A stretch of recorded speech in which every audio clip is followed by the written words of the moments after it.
Bem-vindo ao podcast A Bíblia Nossa de Cada Dia, onde mergulhamos nas Escrituras Sagradas, capítulo por capítulo, para encontrar sabedoria, orientação e inspiração para nossas vidas.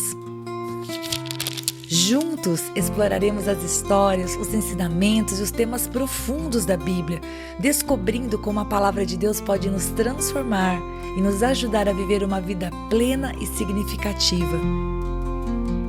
Prepare-se para uma jornada de fé, conhecimento e crescimento espiritual.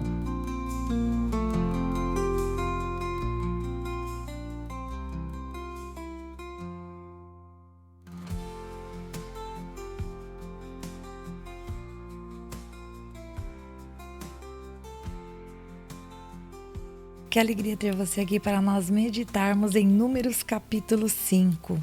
Como você está hoje? Espero que você esteja bem em nome de Jesus, e caso hoje seja realmente um dia em que você está muito feliz porque está tudo bem ou simplesmente porque você está se apoiando no Senhor, que Deus renove ainda mais as suas forças para que este restante de dia ou para que o seu dormir e o seu despertar seja realmente na paz do Senhor, a paz que excede o entendimento, a paz que não tem a ver com aquilo que está diante dos nossos olhos. E caso hoje seja um dia daqueles, um dia de lutas, que esta palavra possa trazer ao seu coração o alimento, o consolo e o guia, para que Deus conduza os teus passos e você se apoie nele nesse momento. Quando as coisas estão encobertas aos nossos olhos, lembre-se que elas não estão encobertas aos olhos de Deus, então você pode confiar que aquele que cuida de você, e você vai descansar nele, aquele que cuida de você está realmente olhando para os detalhes, amém? O nosso Deus não é um Deus de obras incompletas. O Senhor Deus, ele começa e ele termina. Então fique debaixo da sombra do Onipotente e receba dele a força, o vigor, o alimento, o ânimo, o fôlego de vida nesse dia, em nome de Jesus. Muito bem. Bom, o capítulo 35 de Números vai falar sobre as cidades dos levitas e sobre as cidades de refúgio. Não sei se esse assunto para você é estranho ou se você já ouviu falar disso. Eu vou te explicar um pouquinho sobre o capítulo, caso você não tenha ouvido a leitura ou lido por você mesmo. Os levitas, eles não tinham uma terra junto com as tribos. Então o Senhor aqui, através de Moisés, antes que eles entrem na terra, eles ainda não entraram, eles ainda estão, como diz aí no versículo 1, nas campinas de Moabe, ok? A batalha ainda não começou, mas o Senhor já está adiantando um assunto para eles, dizendo, olha, quando vocês entrarem e possuírem a terra, funciona assim, eu quero que vocês deem cidades para os levitas. E quantas cidades seriam? Gente, o total das cidades seriam 48 cidades, porque eu quero que você imagine todo o território que nós vimos que o Senhor ia dar para o povo dele. Então essas cidades dos levitas, para que elas fossem mais eficientes, os levitas habitassem no meio do povo, precisavam ser espalhadas. E o total é de 48 cidades. Mas dessas 48 cidades, os levitas teriam ali também cidades de refúgio. Seriam 6 cidades de refúgio. E o que seriam essas cidades de refúgio? Seriam os locais para onde as pessoas que cometessem um homicídio sem ter a intenção de matar, elas pudessem fugir. Por quê? Porque todo pecado, para ser vingado, precisava de derramamento de sangue. E o derramamento de sangue de quem que era? De quem cometeu o pecado. Tanto é que no próprio capítulo o Senhor vai falar assim, não pode resgatar essa vida. O único resgate que pode ser feito é com o sangue daquele que feriu.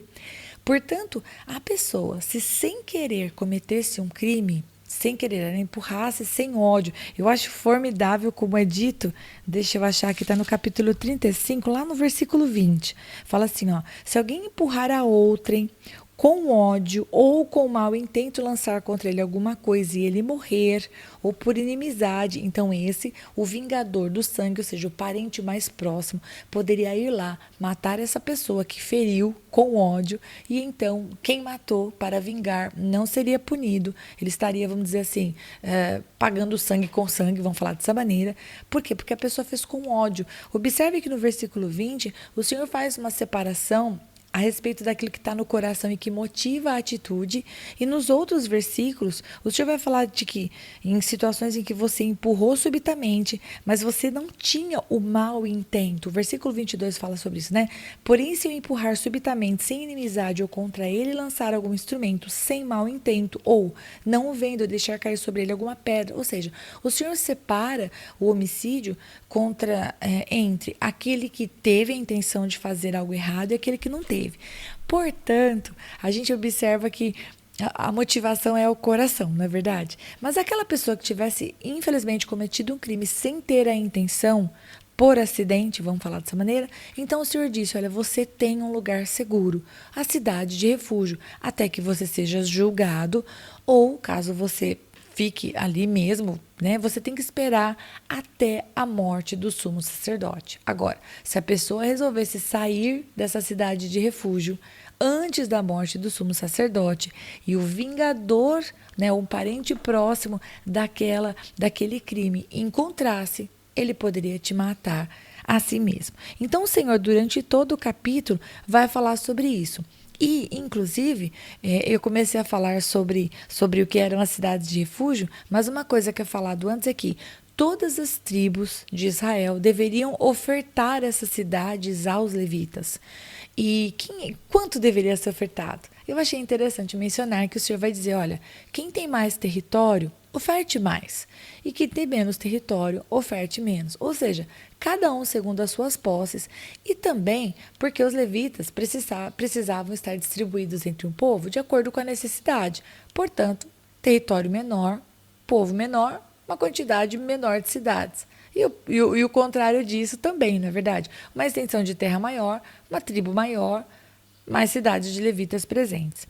Então, o assunto do capítulo, meus queridos, basicamente é isso.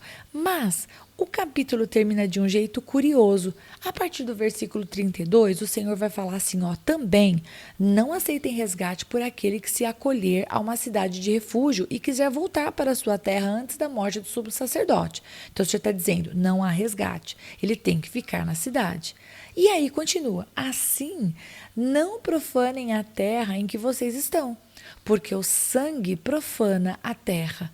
Nenhuma expiação se fará pela terra por causa do sangue que nela for derramado, a não ser com o sangue daquele que derramou. Ou seja, isso eu já tinha explicado para vocês. Se eles quisessem expiar aquele sangue, não seria com sangue de animal, que teria de ser derramado o sangue daquele que matou a outra pessoa. E aí o versículo 34 fecha. Portanto, não contaminem a terra na qual vocês vivem, no meio da qual eu habito, pois eu, o Senhor, habito no meio dos filhos de Israel. Ou seja, a cidade de refúgio, meus queridos, tinha a intenção de santificar a terra, porque o Senhor habitava no meio do povo. Então observe como todo o plano do Senhor ali para o povo era perfeito e perfeitamente encaixado, perfeitamente organizado. Bem, este é o assunto do capítulo. Como eu apliquei esse capítulo para a minha vida? Em que Deus falou comigo neste capítulo? Veja se faz sentido para você. E se você ouviu da voz do Espírito Santo alguma coisa que o Senhor falou para você, coloca aqui nos comentários. A primeira coisa que o Senhor fala ao meu coração é que Deus prepara morada. Deus prepara o suprimento. Deus realmente cuida daqueles que estão a serviço da sua obra, da sua casa, do seu povo. Observe que os levitas, eles estavam a serviço do povo o tempo todo, em turnos e cuidando de detalhes, como a gente viu anteriormente, certo? Então o Senhor vai dizer, olha, vocês que estão sendo, vou usar a palavra servidos, amém? Vocês que estão sendo servidos pelos levitas, ofertem a eles cidades e que eles tenham ali não apenas lugar para morar, mas também campos para os animais. Então a primeira coisa que eu vejo é que sim, Deus prepara suprimento. Obviamente, e não pense que eu estou entendendo errado, que cabia aos levitas cruzar os braços e não cuidar da terra ou dos animais e tudo mais. Não é isso que eu estou falando, não. Porque isso seria até antibíblico, não é isso que toda a palavra nos diz. Mas eu me conforto, né? Eu conforto meu coração sabendo que o Senhor, Ele verdadeiramente abençoa a nossa semeadura. Os levitas cuidavam do povo e do serviço da casa do Senhor. E o Senhor, em contrapartida, dava o sustento para eles. Da mesma maneira que nós cuidamos de tudo aquilo que o Senhor nos deu, inclusive do nosso trabalho, da nossa provisão, da nossa carreira, da nossa saúde, da nossa família, dos nossos filhos, nós cuidamos. E o Senhor abençoa a semeadura, prosperando aquilo que a gente fez. Eu vejo isso na minha vida em várias mesmo, queridos, vários momentos, em todas as áreas. O Senhor realmente abençoa as obras das nossas mãos. E ainda que a gente às vezes passe por uns ventos contrários, porque quem de nós não passa, o Senhor está sempre conosco. No vale, né? No vale da sombra da morte, no lugar escuro, no lugar onde a gente não enxerga uma resposta, o Senhor está ali ao nosso lado, ainda que a gente não sinta. Se você está sentindo, eu estou meio sozinha, então eu acho que Deus me abandonou, o Senhor esqueceu de mim. Isso não é verdade, Ele está do teu lado, Ele está exatamente do seu lado. Não pense diferente, não acredite diferente, porque isso é uma mentira, ok? A segunda coisa que o Senhor falou ao meu coração é que contribuir era uma bênção e que a gente não precisaria, né? Eles não precisariam contribuir a mais do que tinham. Proporcionalmente, eles deveriam contribuir com os levitas. Isso fala ao meu coração a respeito daquilo que nós podemos contribuir, não apenas na casa de Deus, na obra do Senhor, os nossos dízimos, as nossas ofertas, mas até mesmo na vida das pessoas, na generosidade com a qual a gente ama as pessoas que estão ao nosso redor. Essa é uma lição que nós podemos aprender. Quanto mais damos, mais recebemos. E quanto mais retemos, menos temos. É muito interessante como isso é uma verdade. Quantas pessoas seguram com tanta força as suas provisões e é como se o coração delas nunca estivesse contente, nunca experimentasse contentamento. Quanto mais tem, mais quer. Quanto mais trabalha, mais trabalha. É como se fosse uma luta, como Salomão fala, de correr atrás do vento, né? Uma coisa que nunca tem fim. É uma coisa que nunca se sacia. Então, aqui o povo ele é convidado, na verdade o povo é chamado mesmo, a dar as cidades para os levitas. De que maneira? Dar como um doido? Dar até o que não tem? Não, dar proporcionalmente. E isso fala a respeito de que Deus ele não olha mesmo a quantidade, o tamanho das nossas ações, mas a motivação do coração. E eu acho que eu finalizo com esse próximo tópico, que é o fato de que Deus está aqui colocando as cidades de refúgio para proteger aquele que não teve a intenção. Porque sim, muitas vezes o Senhor não vai permitir que acidentes aconteçam. Acidentes vão acontecer. Só que aquelas pessoas que não eram culpadas porque não fizeram com a intenção, o Senhor sabia disso. Então o Senhor promove um escape. Eles poderiam ir para cidades de refúgio e dessa maneira estarem a salvo. Então, como um pai mesmo que se compadece dos filhos e sabe das nossas falhas. Ele preparava esse lugar para que nele, na provisão dele, aqueles que não fizeram com intenção pudessem se refugiar e receber o perdão e continuar vivos. Meio que protegidos, meio não, né? Totalmente protegidos pelo Senhor.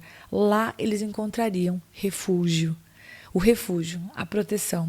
E lá eles poderiam viver os seus dias sem serem mortos, sem trazer consequência para suas famílias por um crime que eles não tiveram a intenção de cometer.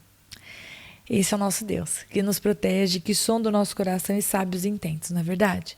Bom, Deus abençoe muito você. Eu termino aqui a meditação. E se você quiser acrescentar algo, escreva nos comentários. Vai ser um prazer ler aquilo que o Senhor falou com você.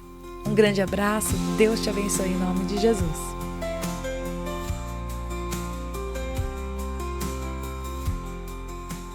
E se você ficou até agora, não vai embora não. Agora é hora de você curtir, comentar, compartilhar esta palavra, porque se ela abençoou você, ela pode abençoar outra pessoa também. E lógico, se inscreva no canal, ative o sininho, assim você não perde os próximos episódios. Deus te abençoe e até lá!